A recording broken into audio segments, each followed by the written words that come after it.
here on behalf of IEEE GRSS Sri Lankan chapter, and it's my pleasure to welcome you all for today's webinar, Planetary versus Earth Remote Sensing, Similar Tools and Different Challenges. Thank you for all for joining with us, and we are delighted to have participants from different communities with us today. Before we begin, I would like to share a few housekeeping notices that this webinar is being recorded and we will have a dedicated Q&A session at the end, and we will try to address as many as questions as possible.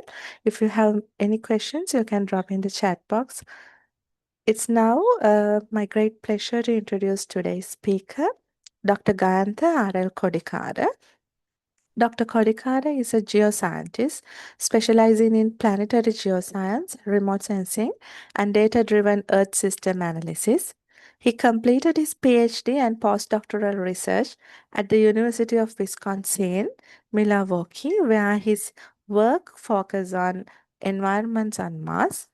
He also holds a dual master's degrees from Netherlands and India with research involving mineral mapping of Lake Magadi in Kenya and the moon using hyperspectral remote sensing data.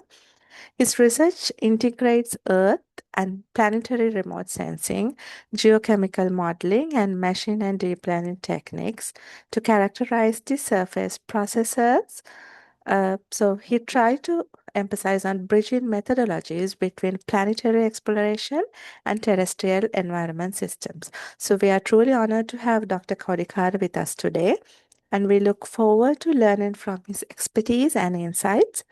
So without further delay, I would like to invite Dr. Gayantha Kodikara to begin today's session. Dr. Kodikara, the virtual floor is yours.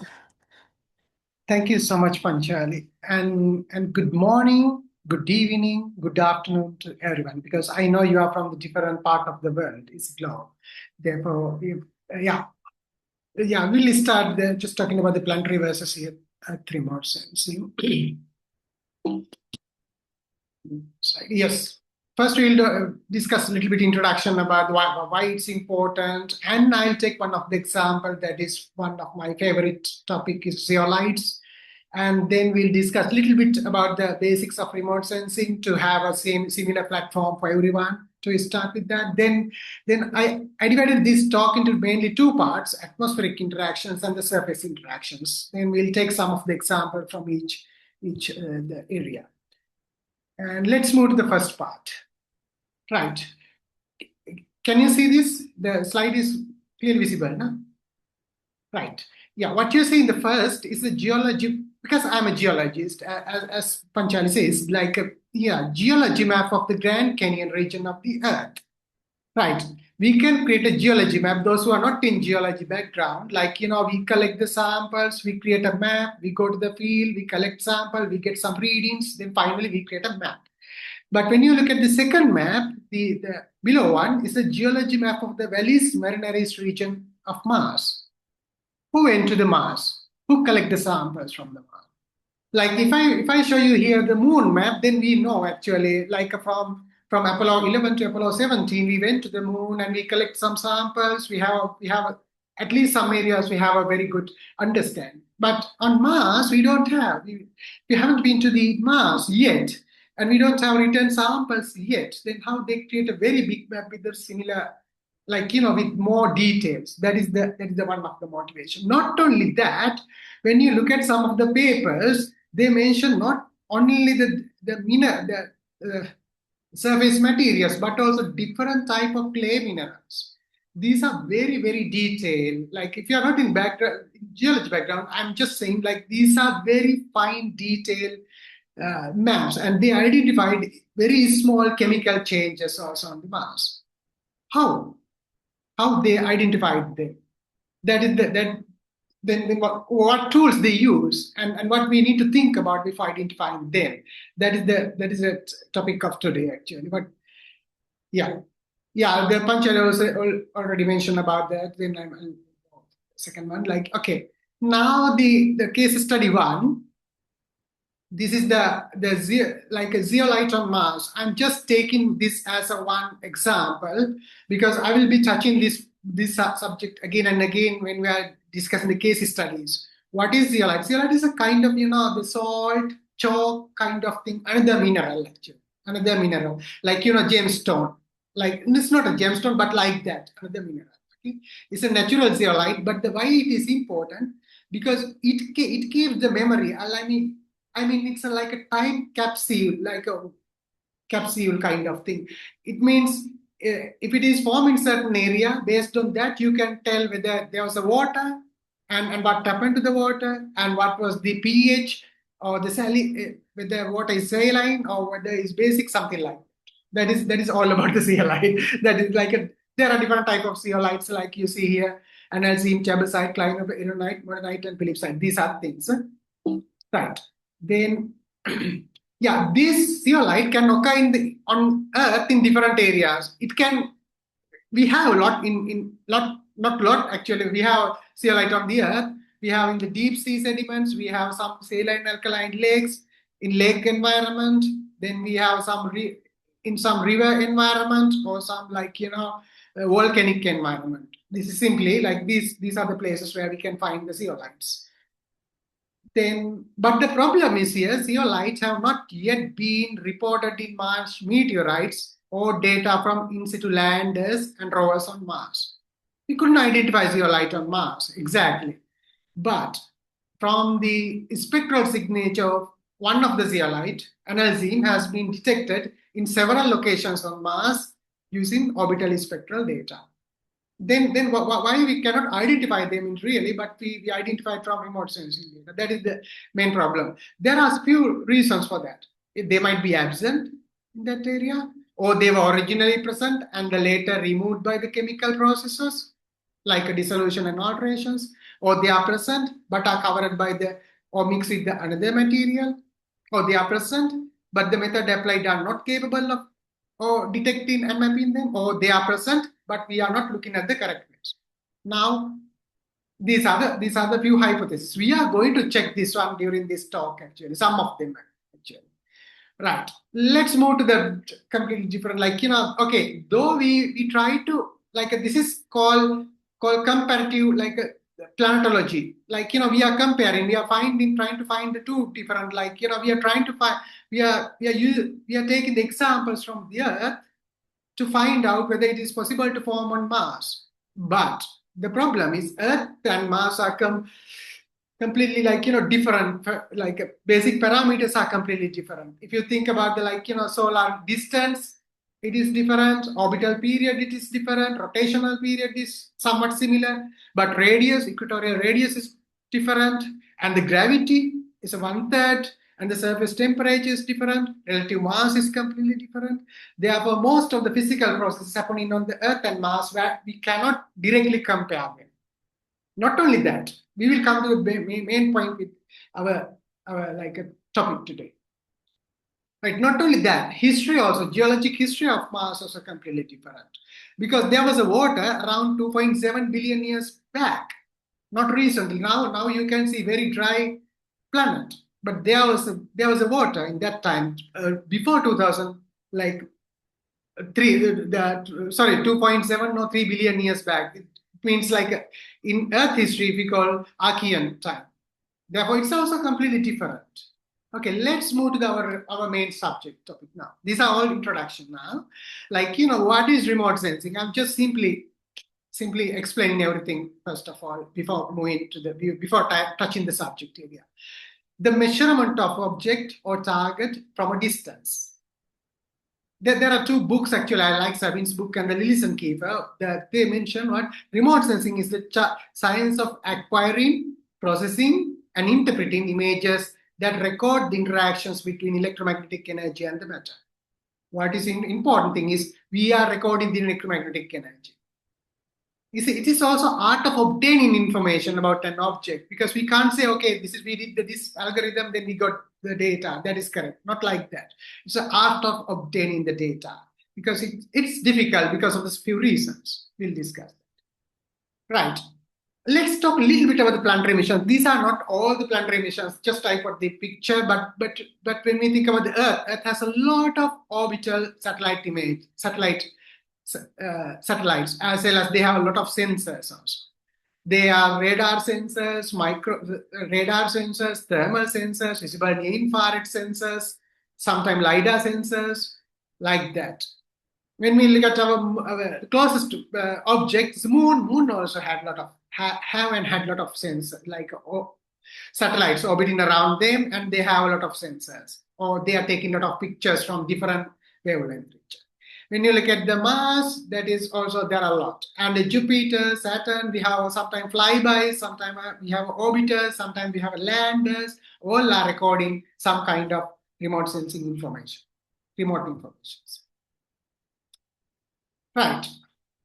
Now, what tools do we use for Earth remote sense? I thought to ask you this one in chat box, like, you know what, but since it's taking time, like, yeah, what are the tools you can imagine the tools you use for Earth remote sensing? If I list them, that will be like ArcGIS. Everyone knows ArcGIS is a kind of remote. They use it for remote sensing, but mainly for GIS. But we can use for remote sensing. Then we have quantum. Previous name is quantum GIS, but right now we call it QGIS. And the very good software for like remote sensing is the ENVI, environmental for visualizing images. Then SNAP, especially for a Sentinel 1, 2, 3, this data set, we use the Sentinel SNAP from ESA.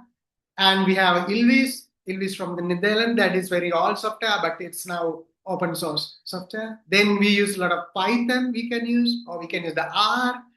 Like most of the softwares, like we discussed before, is a C++ based softwares or later Python programs. Then what tools do you use for a planetary remote sensing? Is that different tools? Yeah, if you name it, that is also same. Like mostly we use the ENVI software because it's a remote sensing software. We can have a lot of we'll be able to work with the like hyperspectral remote sensing, radar remote sensing, thermal remote sensing, all the electromagnetic the spectrum. Therefore, ENVI is the best software in that case. I mean, like according to my understanding. Then ISIS, that is from the NASA Astrobiology divisions, that is the integrated software for images and spectrometers. This is very good for all the planetary missions, like the Chandrayaan or whatever the missions, like Moon mission, Mars mission, everything you have all the tools you need for that. Then we have QGIS. We can use some certain extent, and we can use Python is there as a language you can use. Or we have R. We can use somewhat ArcGIS and the Illusions for this work. This is what I used before. That's why you might have a lot of other names and the softwares other than this. Just a list of this, what I'm familiar with. Right. If both the studies use the same tool, what are we going to discuss today actually? Because even though the similar tools, we have to be very aware of how we use the tool to identify, like if you are using the Earth remote sensing, it is not very similar, or it's not similar to the other remote, like planetary remote sensing. Why? What is the reason? Right. To move that, we will first discuss about atmospheric interaction. Like before that, I will go a little bit in detail about the electromagnetic radiations. As we know, I know everyone knows in this audience like these basics of that. Electromagnetic radiations can have a light waves as a wave or as a particles, a stream of particles. We call this photons. Based on the wave nature, we can say wave is propagating in one direction. Then perpendicular, we have electric field and the magnetic field other than that. Then we can say the C equal F lambda. It means velocity of the light is equal frequency multiplied by the wavelength. But when we think about the particle nature, that is a particle theory, describe electromagnetic radiation as a beam as being composed of the many discrete units. We call this photon or quanta. Okay. Then we can say E equal energy is equal H Planck constant multiplied by the frequency. What does it mean? Then when we combine these two together, wave nature and the particle nature, we can have equation or E energy is equal H Planck constant is a constant multiplied by the wavelength divided by the lambda. What does it mean? If energy is increasing, wavelength decrease. If the wavelength is increasing, energy decrease. Right? Right. This is very important when we are talking about later slides. Right. Then we know the electromagnetic radiations. We have a like visible range starting from 400 nanometers to the 700 or 800 nanometers. Then we have UV, and the other way around we have a near infrared range, 700 to the 1100. Then we have short wave infrared up to 2500. Then we have thermal infrared. Then we have the microwaves, the radio waves, like that. We have very big spectrum. No? All the ways we have a satellite, the remote sensing sensors in this spectrum. But let's talk about the energy interactions also a little bit. The Kirchhoff law. What is happening is the incident energy is equal to the reflected energy plus absorbed energy plus transmitted energy based on the principles of conservation of energy. But this is not correct when we think about the process. What happened? With the sun is there, when sun is giving energy, small energy loss in this space is scattering. It might be the Rayleigh scattering, Mie scattering, or non-selective scattering. Then it comes to the surface, then some of them reflect, some of them transmit, some of them absorb. Then it goes to again through the atmosphere, then again a lot of attenuations because of the scattering, and then again finally it goes back to the sensor. What happened even the sensor? When it goes to the sensor, it is first we find is an analog signal as optics, then in the detector, then it converts into voltage, through the electronics, then voltage it goes to the analog to digital converters, A to D converters. Then from that we find it as a DN value. There are a lot of loss in between. Therefore, what we are seeing in the ground is not exactly what we see on the image. That is the key idea I want to emphasize here. Right, atmospheric interaction. This is one of our studies. We use the drone, this is irradiance coming from the surface, coming from the sun's the top of the canopy. Then we have directly at the sensor irradiance coming. Then again it goes to the down, and the radiance comes from the black part as well as from the white reference panel, black reference panel. It goes to that. Then in between you have atmospheric transmissions. Then we have diffusions also. Then it's coming to the drone. Then there are a lot of the equations here. We can discuss later if we have time. Like there are a few ways we can do actually. One thing is the 1-point calculations. We can do the 2-point calculations with the using only the white target. Then we can use the other one, DLS, down light sensors, we can use to calculate the radiance or irradiance. There are a lot of ways to calculate the radiance. Right, now we'll first discuss about the atmospheric window. Why atmospheric window? As I said here, there are a lot of atmospheric attenuations here and here. There are a lot of atmospheric attenuations in between. They absorb the certain energy range from the according to the or based on the atmospheric constituents. Like in our Earth atmosphere, we have oxygens, nitrogen 78% noble gas, but therefore there is no any absorption from that. But we have a lot of with the oxygen absorption is there some places. Then some places we have carbon dioxide around then 0.3% of like a carbon dioxide what we have here. Then we have other than that water molecules that is also changing with the time and the place. Then each one has absorptions. Therefore, what we use only the certain areas visible. But when we think about the Earth versus Mars, it's completely different. Why? Earth has 20% of the oxygen with the 78% of nitrogen, but on Mars we have 96% of carbon dioxide and a negligible amount of oxygen and the water vapor. Therefore, is this the same picture when we are looking at the Mars? Like, if you have some areas here, these are the lot of carbon dioxide absorption. This is completely different when you think about the Mars. Positions are same, but the because of the atmospheric attenuations are different. Like as example, if you find something in this area is good for some observations, like the sometimes it is not good if you are designing the image satellite sensor for a Mars or other like a Titan, Europa, other planets because of the or moons because of their atmospheric differences in the atmosphere. Right. Not only the atmospheric constituents, but also biggest challenges in on Mars is one of the challenges in Mars is dust scattering. There are a lot of dust is there. Suspended dust aerosols is there. Uh, Then we have seasonal dust storms is there. Therefore, it's changing with the time and locations. Therefore, what happened? Then we have a non-selective scattering, or we have a kind of the dust particle is also geological material, some minerals. Therefore, we have some different kind of spectral signatures from that.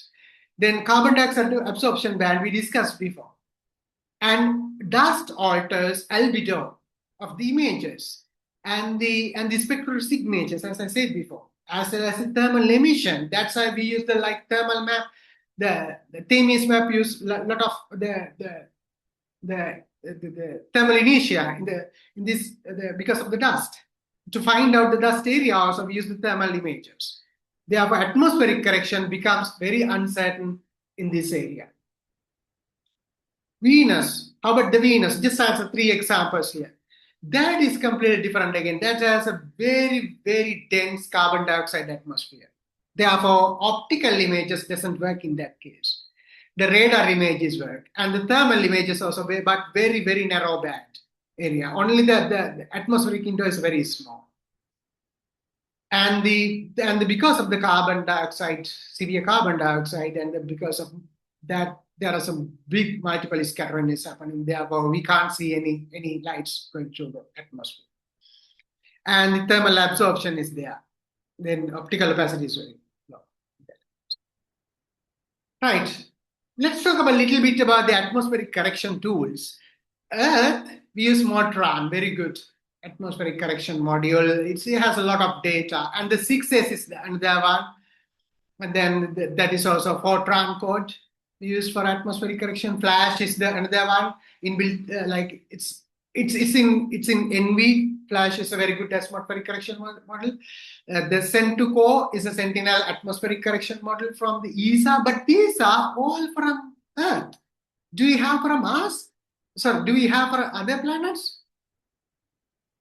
Yeah, the problem is that actually, if you think about the Mars, we have a like volcano scanning method, something like that, because we have Olympus Mons volcano as the top of the volcano and the bottom of the volcano.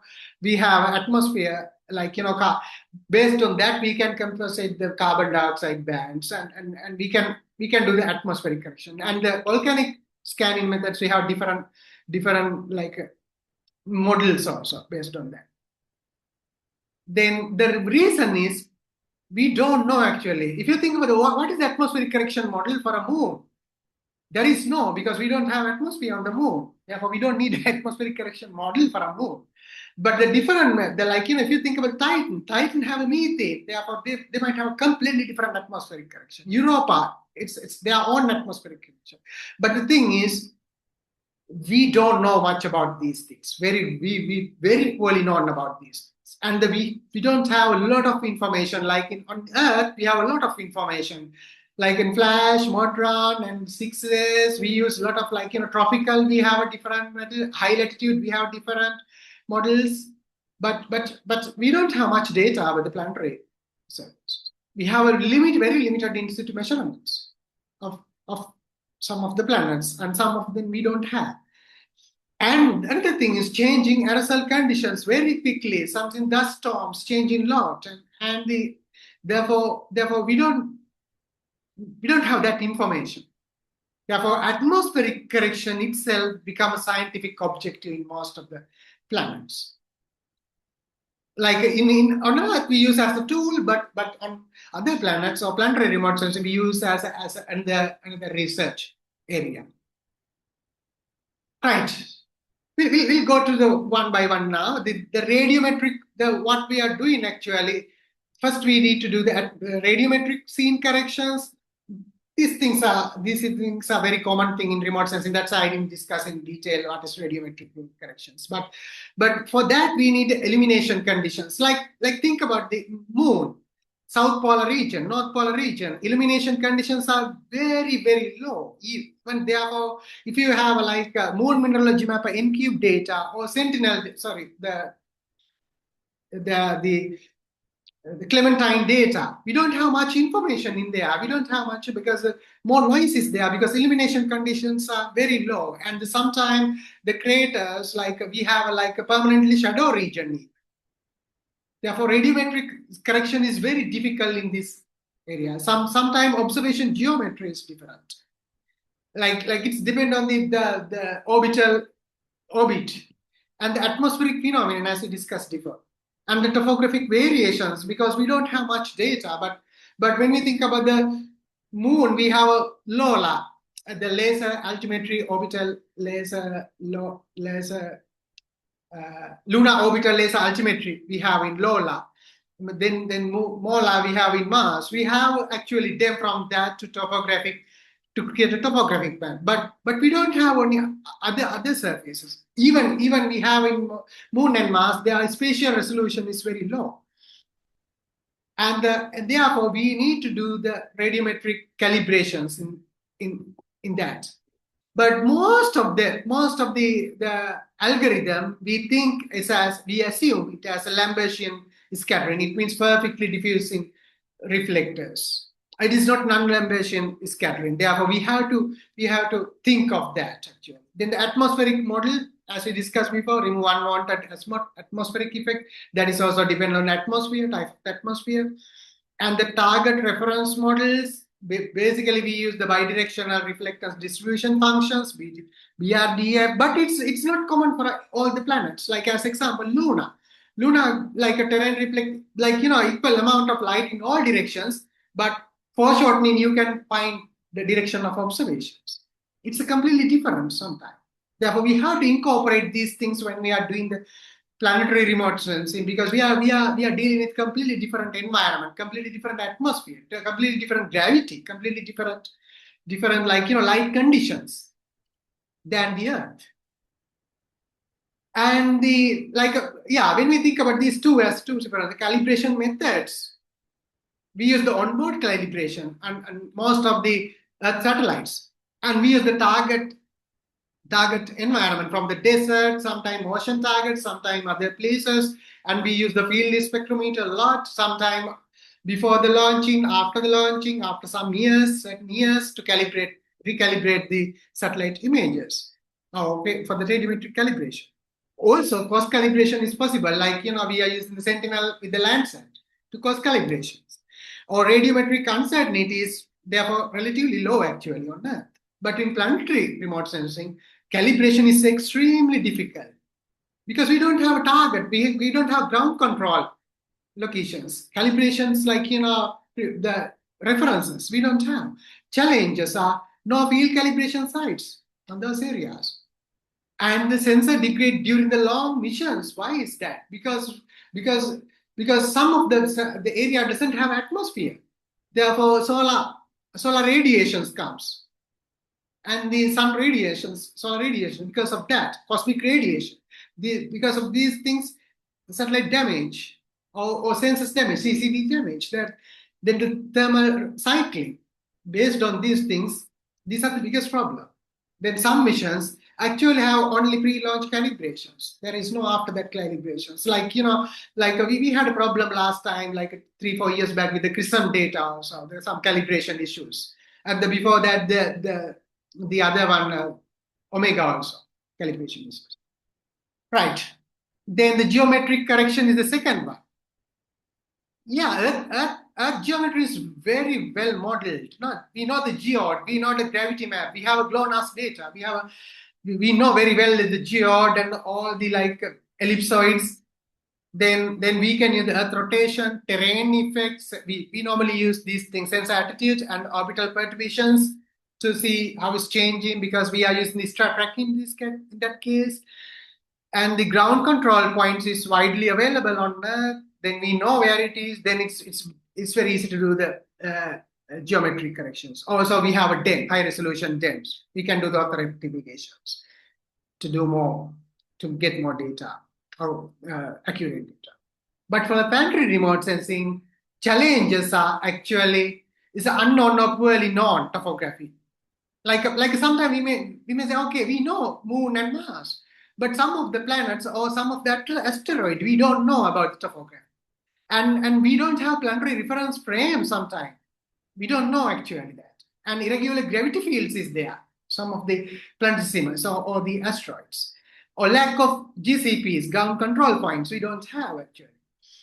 Even on Mars and Moon. Brass. Then the planetary bodies may have non-spherical spheres like the some of the planets or planetesimals or some asteroids. Then the tidal deformation is there, and the poorly constrained coordinate system. We don't have we have a Earth coordinate system. There are a lot of coordinate systems here on the Earth, but we don't have coordinate system. Will maintain coordinate system for each planet, something like that. We can use the GDAL for coordinate system conversions, or ISIS is a very good one for coordinate system conversion, but we don't have good reference coordinate system. Right, these are all the atmospheric, not the all, some of the examples for the atmospheric corrections. You may have a lot of examples other than this. Feel free to share in the chat box. Now we will move to the surface interactions. Here we'll talk about a few things: spectral mapping, it means surface mapping, identifying these things, and the space weathering, as well as I thought to discuss about temperature emissivity separations.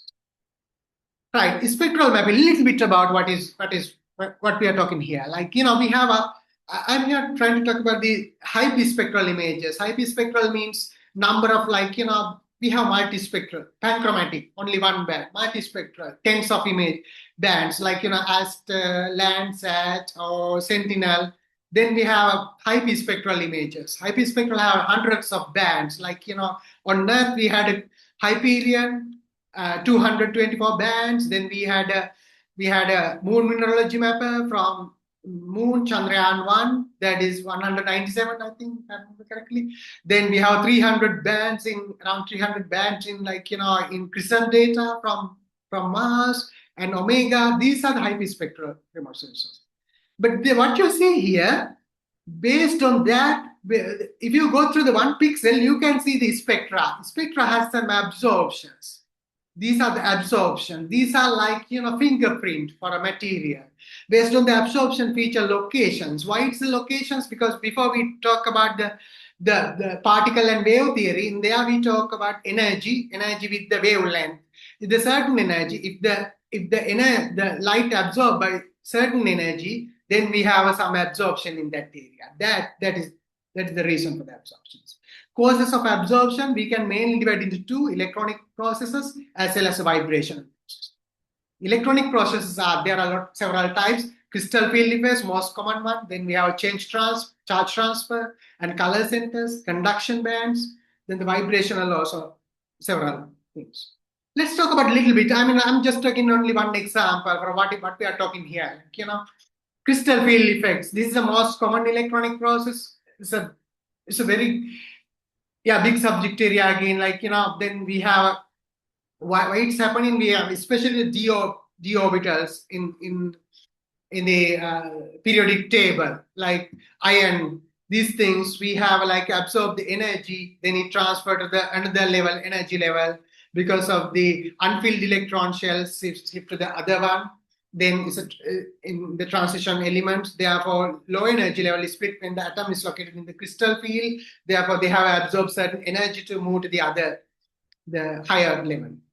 Therefore, you can see here some of the absorption features. These are the absorption features here as a bump on the right side of your screen. Right, these are specific locations for each and every. Right, the vibrational process. I'm not going to talk about the other things like the conduction band gap, something like that, but just as an introduction for this. Then the vibrational processes, because we have atoms bonding with each other. Like let's take the water molecules. We have oxygen with the attaching to the two hydrogen atoms in the both side. They can have symmetric stretching, asymmetric stretching, and bending. These are the three possibilities here in water molecules also. Therefore, based on that, they absorb certain energies. Then linear molecules, we have a normal 6 and minus 6 normal mode of vibrations, and then nonlinear, we have this much of vibrations. Then these vibrations can have multiples. Like, it has a combination, can have a combinations. Like, bending with the systematic stretching, bending with the asymmetric stretching, something like that. Or it can have the overtones, twice like that.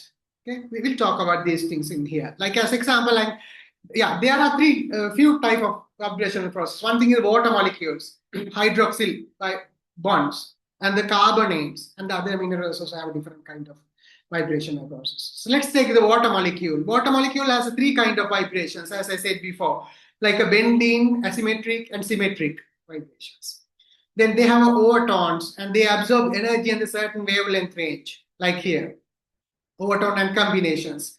Then based on that, we can see the different like absorption features, whether it is OH vibrations, oxygen and hydrogen bond vibrations, you have 1.4 absorption features. Then if you have HOH bond vibrations, with the bending vibrations, we have a 1.9 micrometer absorption feature. These are some of the absorption features you can see in the minerals.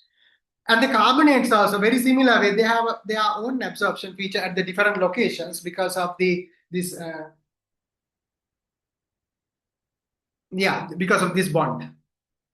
And all together, if you put the all together, we have absorption feature at the different locations. Oh, I forgot to discuss about hydroxyl absorption features also.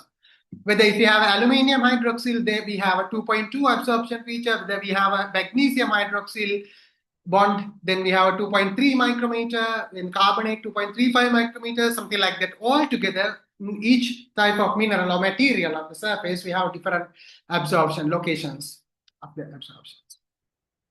It is like a Rosetta Stone, like it has a Greek text and the three different languages text, very old stone.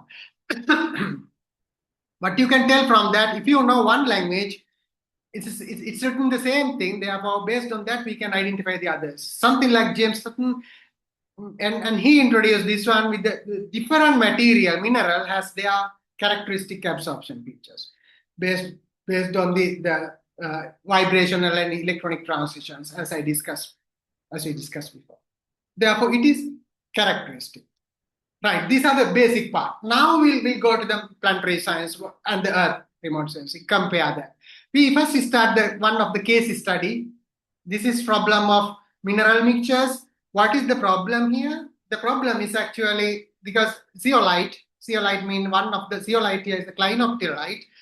When it is with the clinoptilite and the clay mineral is a montmorillonite, epsomite is a kind of another mineral, sulfate mineral. Then when we three together, what is the possibility to identify them from each other? We did the studies. I collect all three things and prepare some samples. Then we, around 66 samples, like in this diagram, triangle, you can see some of them have only 100% montmorillonite, some of them are 100% epsomite, some of them are 100% clinoptilite, something like that. Then we took the spectra from that. We mixed them as a 2 grams, 0 others, and 1.8 grams, 0, 2, and like that. We mixed them as 66 samples. Then we took the spectra, reflected spectroscopy of that. What you see here, all the spectra from the panel A, panel B, when we put it into all together, then panel C, D, E, F, you can see with the each angle actually from here, clinoptilite to montmorillonite, clinoptilite to epsomite, montmorillonite to epsomite, something like that. These are what is changing here. The absorption features are changing, no? With the locations, absorption features are changing. Like as example, it's sometime absorption position also change. Like the reason is like dolomite and the calcite. What is changing is only magnesium concentration is changing, calcite to magnesium. But the absorption position is shifting, as well as absorption depth are changing in here. these are the findings actually. Therefore, we use the spectral deconvolutions like band depth, band position, band asymmetry, band shape. We can use like that to identify what are the constituents, other minerals from there. Then we use the Gaussian model or skewed Gaussian Lorentzian model or Git model. Then finally, with these Gaussian parameters, we use here like band depth, band position, band asymmetry, something like that, all together with the same like here is the all the data points in that. I'm not going through in detail. I'm just showing you something because I want to go to the main point later. Then we use the deep neural network architecture to find out what is is it able to identify them in separately from the satellite images or the spectrum. We also use the some noise added spectra. Why is noise added? As I said before, we have a lot of atmospheric noises, scattering, multiple scattering is there. Sometimes atmospheric attenuation, absorptions. Therefore, we added the noise to that. Then then sometimes noise is generated by the camera itself, CCD itself. Then then we added the noise in certain amount. Then we check what is it possible to see them. What we found is actually non-energy zeolite and the epsomite are hard to detect and spectrally can be masked by small amount of montmorillonite. If there is a clay, very small amount of clay, around 10% of clay, you can't see the other minerals. That the spectra is masked by. Then the scarcity or very limited detection of the zeolite mask does not rule out their presence. They may be obscured or hidden by the spectrally dominant clays. You can see more detail in this paper. In that case, that is the one of the reason because atmosphere has a very big effect, as well as the dust on Mars has a very big effect. We find this one on the Earth, but it's not possible to find same way on the Mars or other planets because of these reasons. The other one is the space weathering. This is mostly when you think about the Mars that has atmosphere.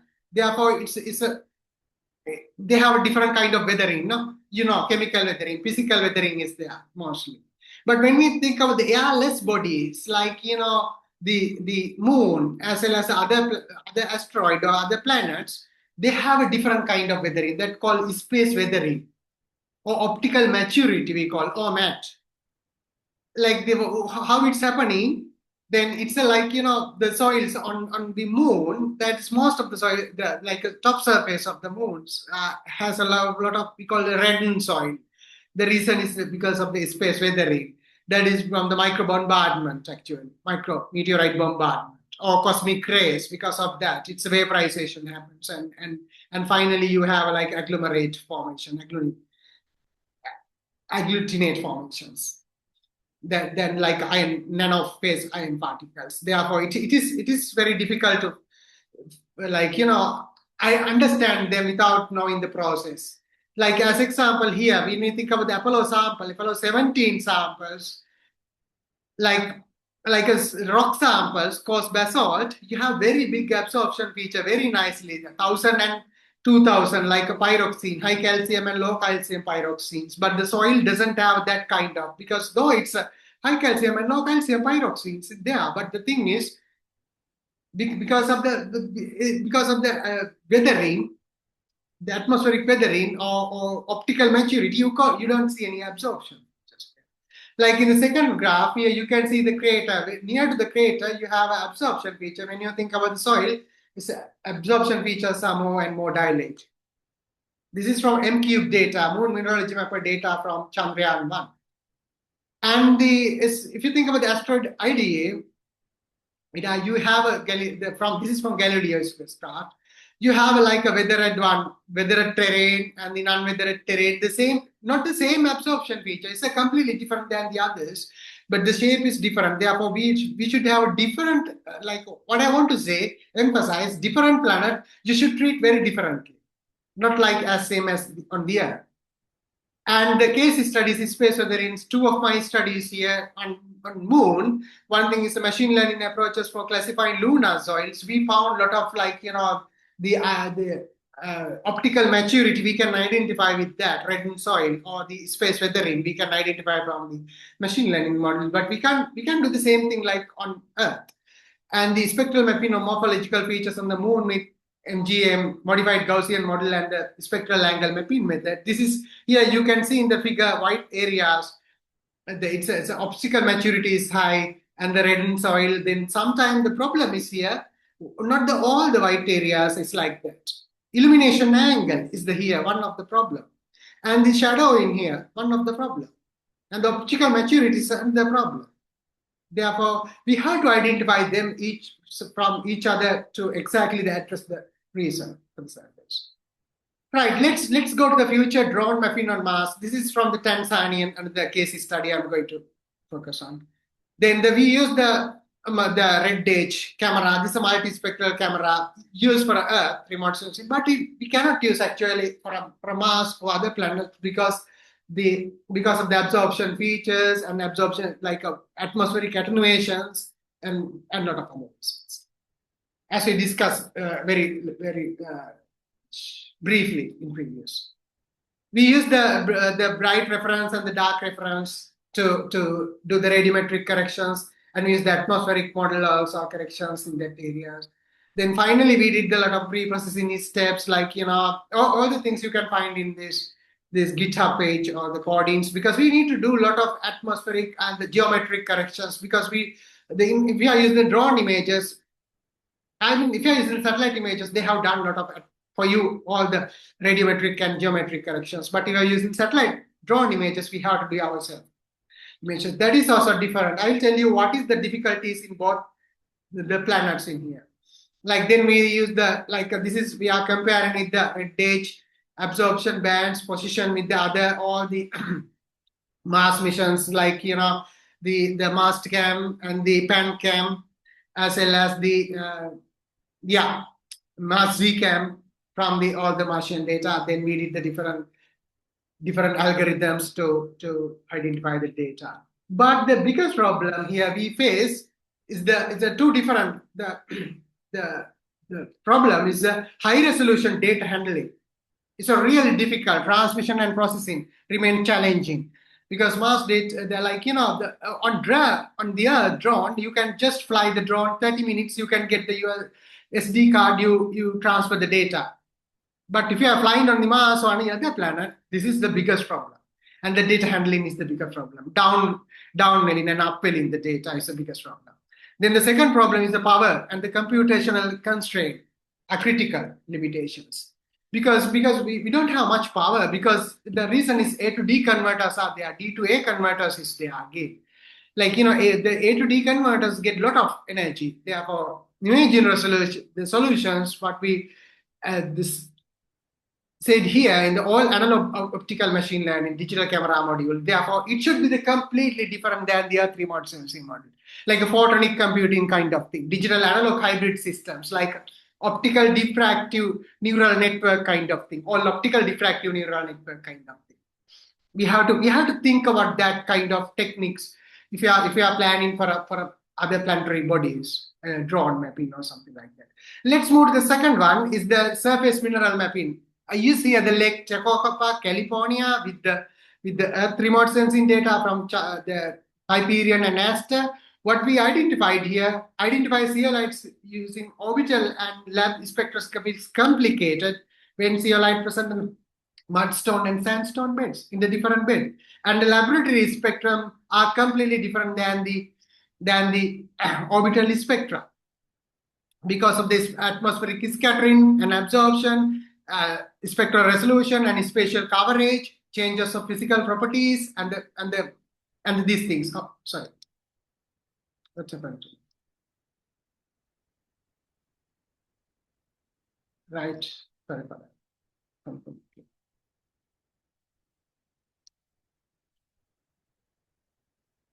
Right. Yeah. I'll go through very quickly that, and then we'll have sessions. And the field investigation show that most of the zeolites are buried with other bits. Therefore, we don't see them. And the different mapping methods use the different one. Okay. you can find this all the detail. This is actually comparing the difference between the Earth remote sensing and the planet, especially Mars remote sensing in this article. And the temperature emissivity separation. This is the biggest problem again. Why? We should know at least temperature of the planet surface or at least the emissivity of the material. But if we don't know one of them, then we can't do the separations. In this example, like we use the different kind of emissivity separation methods, like emissivity normalization, reference channel emissivity, alpha residuals, like that. But it gives you the completely different answers. The reason is we should know exactly the emissivity. Emissivity is changing with the dust, desert varnish, or emissivity changes with the material or temperature of the planet or diurnal temperatures therefore it's really difficult to do the separations. Like on the Earth we can do the temperature separation because we can go to the field, we know the samples, we can get the samples, and we know the atmosphere very well, we know the temperature very well, therefore it's possible.